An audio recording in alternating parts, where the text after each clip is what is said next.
საქართველოში ცნობილი ტაილანდელი ბლოგერი ლუნ სოლო გარდაცვლილი იპოვეს. არსებული ინფორმაციით უცხო ქვეყნის მოქალაქე ერთ-ერთ სასტუმროში ნახეს გარდაცვლილი.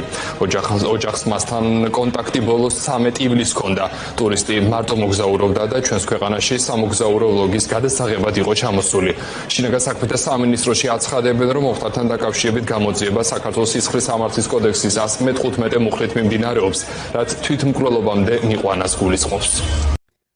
สวัสดีครับย่ายผมชื่อปอนเกิดอยู่อำเภอโพนพิสัยจังหวัดหนองคายเป็นเด็กน้อยอีสานคือกันเลยผมเรียนจบปริญญาตรีอยู่จังหวัดกาฬสินธุ์ขับรถผ่านอำเภอสมเด็จจังหวัดกาฬสินธุ์ดูผมในฐานะที่เป็นเด็กน้อยอีสานกำพร้าพ่อแม่คือพ่อแม่ตายถึกย่ายเลี้ยงมาแต่หน่อยก็เลยผูกพันกับย่ายที่สุดหักย่ายที่สุดเป็นคนดีกตัญญูรู้คุณใดก็ย้อนย่ายเป็นแบบอย่างนี่คือรูปย่ายผมอายุ77 78อายุก็น่าจะใกล้เคียงกันกับย่ายนั่นละตอนนี้ผมก็อายุ28ผมเดาว่ารุ่นหลานย่ายก็คงอายุ26 27ใกล้เคียงกันกับผมนี่แหละมีหลายๆอย่างที่ผมรู้สึกว่าชีวิตผมคล้ายๆกันกับน้องแต่ว่ามีอยู่อย่างหนึ่งที่หลานย่ายแม่งโคตรเก่งเลยคือเรียนจบปุ๊บหลานย่ายท่องเที่ยวรอบโลกแม่งเฮ็ดได้จังใดย่ายโคตรเก่งเลยหลานย่ายแบกเป้ใบเดียวเที่ยวรอบโลกป๊าดโคตรเก่งเฮ็ดได้จังใดผมเห็นคลิปหนึ่งที่รุ่นพาย่ายไปเที่ยวทะเลอยู่บางแสนผมเห็นแล้วป๊าดเด็กหน่อยผู้นี้มันคือเก่งแต่ว่ามันเฮ็ดได้จังใดวะผมก็เลยเกิดความฝันป้าสักมื้อหนึ่งคอยจะต้องซื้อรถพาย่ายเที่ยวทะเลเหมือนน้องรุ่นให้ได้ผมก็เลยมาเฮ็ดงานอยู่ประเทศเกาหลีเพื่อเก็บเงินซื้อรถพายายไปเที่ยวโดยมีรุ่นเป็นแบบอย่าง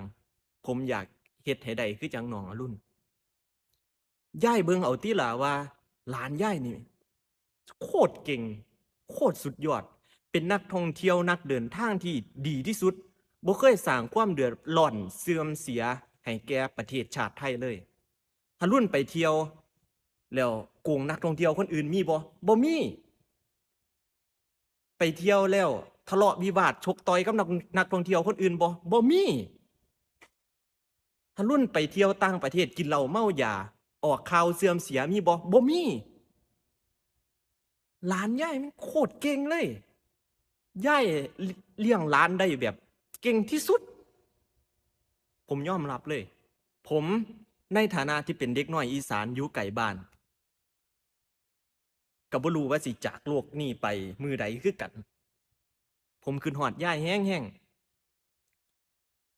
นอนไห้หลายมือแล้วเพราะว่า